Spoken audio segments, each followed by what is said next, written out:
جعفر آباد کے ضلعی ہیڈ کوارٹر شہر ڈیرہ اللہ یار کے شہری پینے کے پانی کی بوند بوند کے لیے ترس گئے۔ پانی کی عدم دستیابی پر شہری سراپا احتجاج بن گئے ہیں۔ شہری اتحاد نے اپنے صدر حاجی طاہر عمرانی کی قیادت میں ریلی نکالی اور پی ایچ ای کے خلاف سخت نعرے بازی کی گئی۔ مظاہرین پی ایچ ای دفتر کے سامنے پہنچ گئے جہاں پر دھرنا دیا گیا۔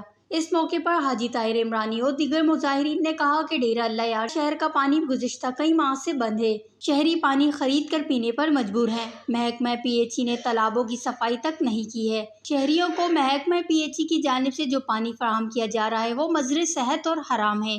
پینے کے پانی میں انسانی فضلہ اور مردہ جانوروں کی علائشیں شامل ہیں جو انسانی جانوں کے لیے انتہائی خطرناک ہے۔ مظاہرین نے مطالبہ کیا ہے کہ پی ایچ ای کے نااہل ایکسس کو فی الفور ہٹایا جائے اور شہریوں کو پینے کے لیے صاف پانی فراہم کیا جائے۔ بصورت دیگر احتجاجی دھرنا اور علامتی بھوک ہڑتال کیمپ جاری رہے گا جس کی تمام تر ذمہ داریاں محکمہ پبلک ہیلتھ انجینئرنگ پر عائد ہوں گی۔ وش نیوز، جعفر آباد۔